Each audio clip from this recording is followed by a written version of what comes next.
Hey everyone, I am Miss Hu, your physics teacher. In this video, we're going to be learning about analyzing graphs, where we will learn to state the relationship between two given variables, determine the gradient, determine the area under graph, interpolate data, and extrapolate data. So this is kind of an introductory concept in physics, and it's just learning about how to analyze graphs in more detail. So what I'll be covering in this video is a simple overview. Depending on what kind of graph you get in your questions, do learn how to answer the questions specific to that graph. But generally, we're going to go through the tools you're going to need to analyze graphs. So for this particular video, I'm going to be using a velocity time graph as an example. If you don't know what velocity is, please watch my video on velocity, which is in my scalar and vector video. And if you want to know more about how to analyze velocity time graphs, do watch the section on velocity time in my motion graphs video. So for now, I'm not going to explain this in more detail. We're just going to go into how to analyze this graph. So we're going to start off first by learning how to state the relationship. So when it comes to stating the relationship, it's about explaining the relationship between what's on the y-axis with what's on the x-axis. So when it comes to physics graphs, we don't say, the y variable and x variable. No, you have to specifically mention the variables on the y and x-axis. That means we're going to talk about the relationship between velocity and time. So in this particular graph, you can see that there are three sections. We have section A, section B, and section C. There is no single relationship over here because there are three parts of the graph. If you were asked for the relationship in your exam question, you have to read carefully and see which part are they referring to. So for the purposes of this video, I'm going to describe the relationship for all three parts of the graph. In terms of the description of the relationship, there are several ways to describe relationship. So you've got things like directly proportional, increasing linearly, inversely proportional, decreasing linearly. If you want to recall what all those different relationships are, please watch my video about the relationship between the y variable and x variable for various graphs. So for now, we're just going to dive into the answer for this particular graph. Let's take a look at A. As you can see, for section A, the graph is a linear line that starts from origin. So this shows us a directly proportional relationship. Remember that directly proportional is a straight line through the origin. Now, when you write the relationship, you cannot just write directly proportional. You have to state the variable of what's on the y-axis and on the x-axis. So how we write the answer for A is velocity is directly proportional to time. So that's a relationship in section A. For section B, you'll find that it is a straight line, but it is parallel to the time axis. So B is showing us constant velocity. There is no change in the velocity with regards to time. So I'm just going to write constant velocity. As for C, you'll find that the graph is a linear graph that is dropping down. Now, remember, this does not mean inversely proportional. Inversely proportional is when the graph is curved like this. So this is a straight line graph. It is a y equals mx plus c graph where m is a negative value. If you don't know what I mean, go recall your math or go watch my video. For now, let's look at how to describe this. This is a linear decrease. So velocity is decreasing. You can see the velocity is dropping, right? It's decreasing in what fashion? Linearly with time.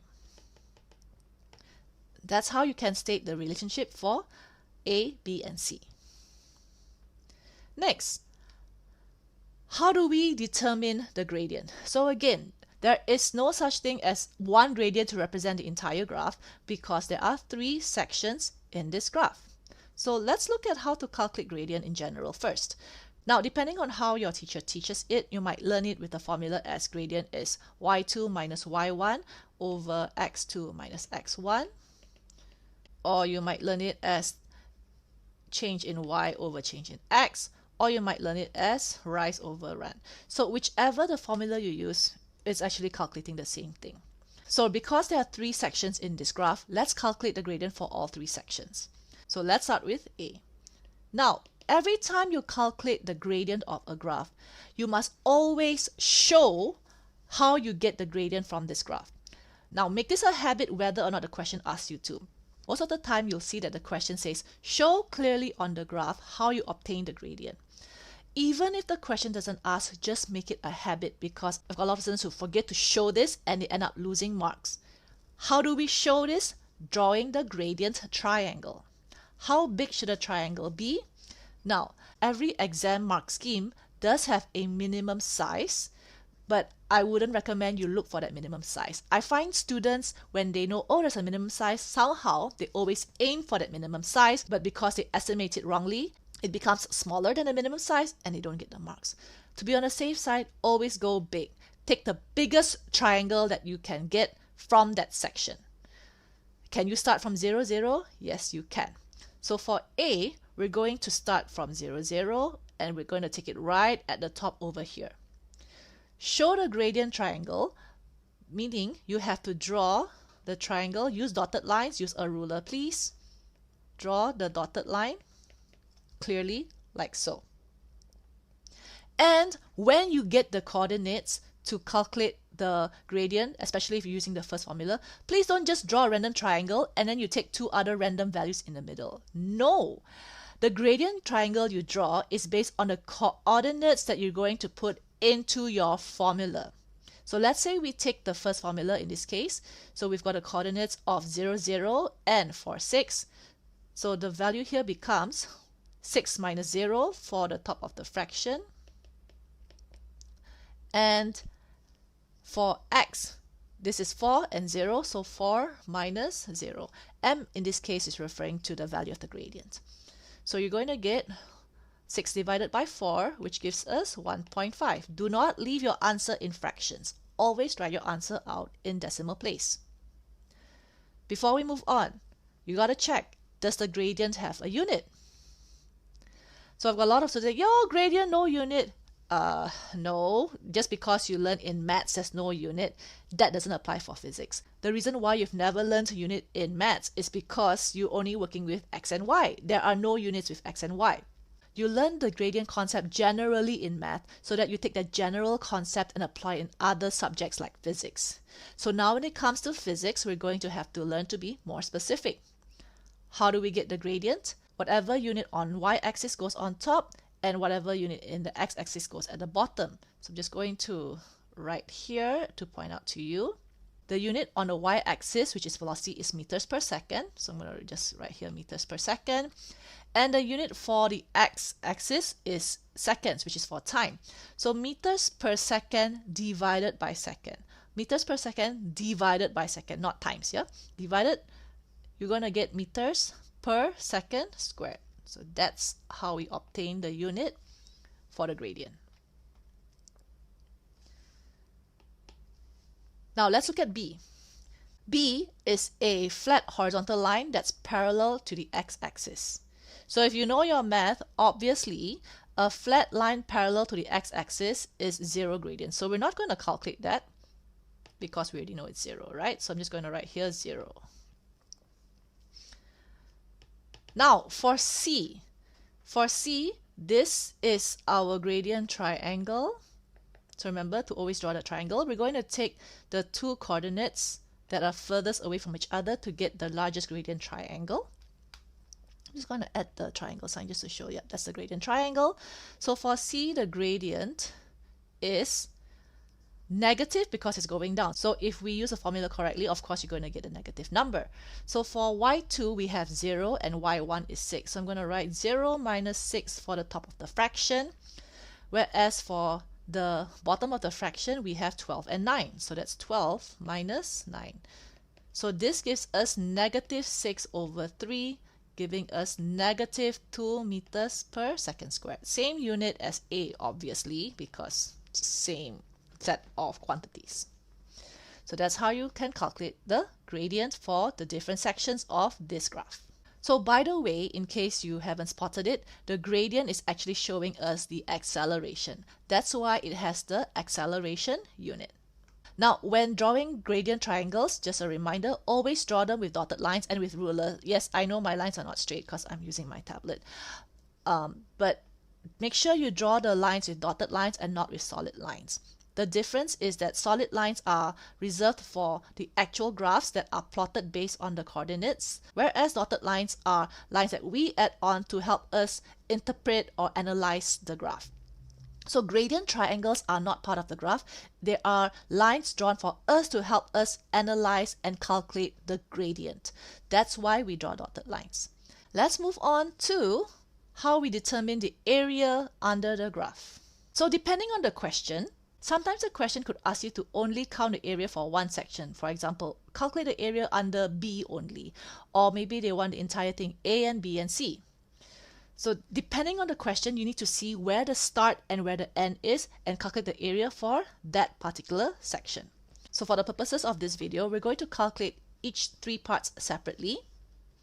Let's start off with part A.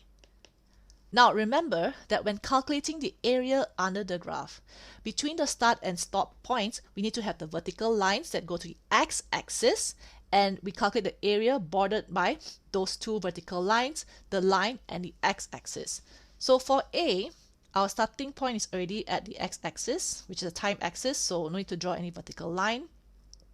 This point, we're going to drop to the x-axis, and you can see here the area which I'm shading is a triangle.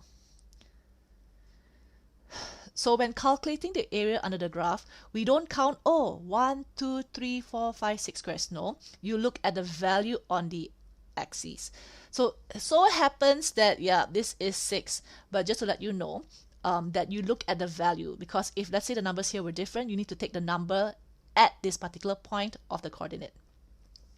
So triangle is what? Half base height. Let's put the numbers in straight away. The base is 4 seconds, so I'm going to write 4, and the height is 6. So half times 4 times 6. This gives us 12. Now, are there units for the area? Please don't say no. We've just learned that gradient has units. So that means area will also have units, right? Because physics, we have units. So how do we figure out the unit? Again, we're going to use the unit based on the axis. So half base height. The base here is 4 seconds, whereas the height is 6 meters per second. You can also cut when it comes to units. So just like with numbers, for units you can also cut, because you can see seconds times meters per second. So this second you can cut with the second that's at the bottom of the fraction for meters per second. This gives you 12 meters as the final answer. Now look at B. So B, we have a rectangle. So I'm going to shade here.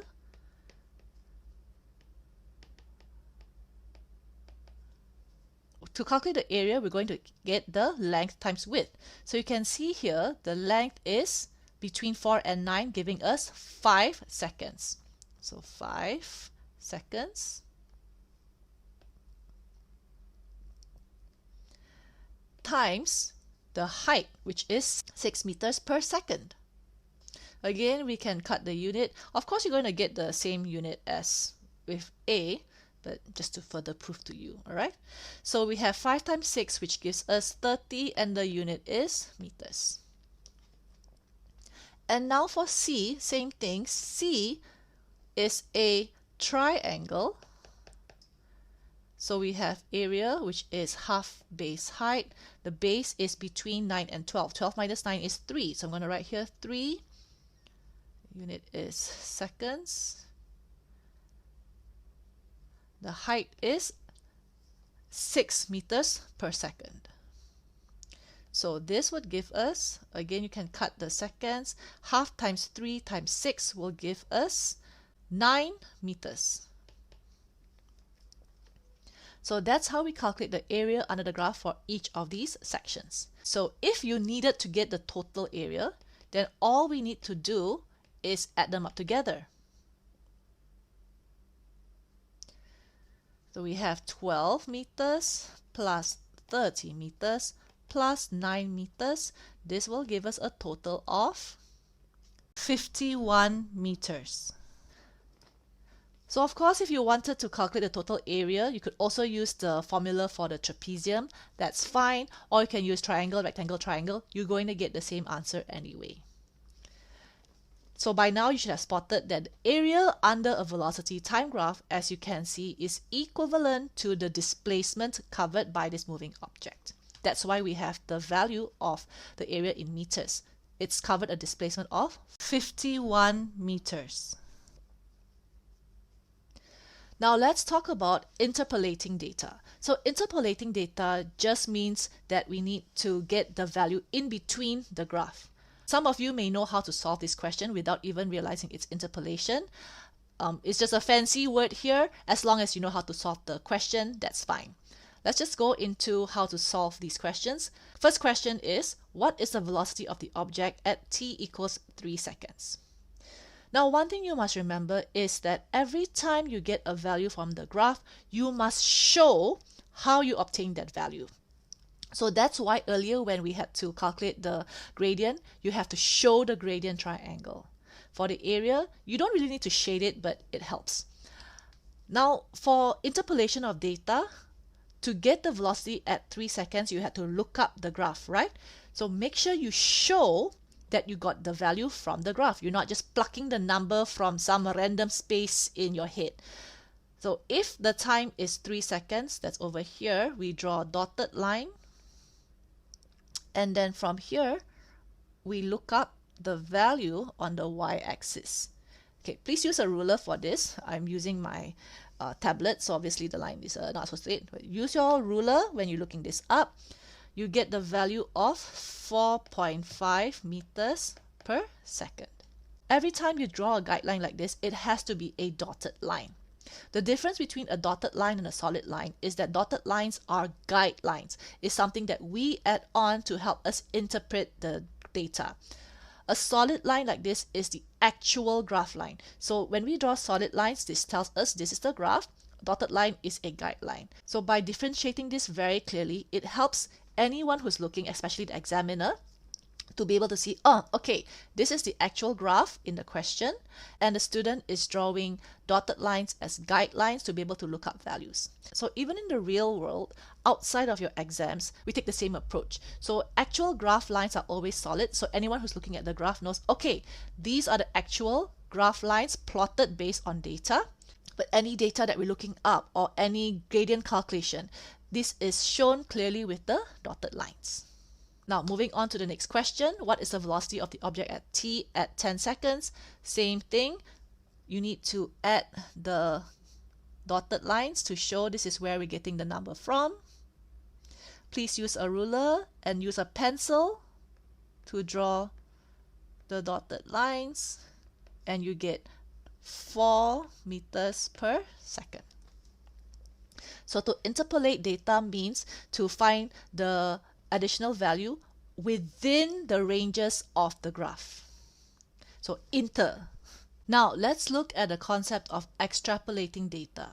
So for this, we're going to be using a different graph because this graph is actually pretty complete.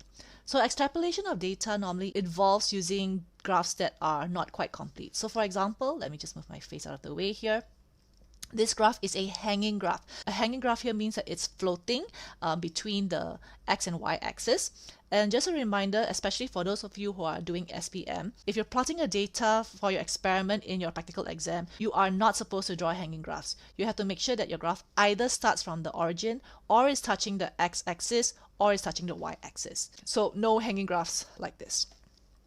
But in the exam questions, they can give you the hanging graph because they want you to show that you know how to complete the graph. In this case, we're going to extrapolate the data. For example, you could get a question like this. What is the velocity when t is 0? Now, obviously, we can't get the value directly because the graph does not start from 0. So how do we get it? You need to extrapolate the data. The extrapolation here just means that we need to complete the line, that means using your ruler, continue the line until it touches the velocity axis or the y-axis in this case. Now we can determine the value of the velocity when t is 0. So by looking this up, you can see the number here is about 1.4 meters per second. So you must show the line that you have extrapolated here in order to get the number to answer this question. Value here is 1.4 meters per second. So that's it in general about analyzing graphs. I hope you found this video to be helpful and educational. Do subscribe for more free physics lessons. If you'd like to help me keep making free educational video lessons and lab practicals just like this, donations are welcomed at my Ko-fi page. That's ko-fi.com/physicsrocks. If you'd like to get access to notes, quizzes, and syllabus updates, they are works in progress, but they will continuously be updated and added at my website at physicsrocks.com. Happy studying!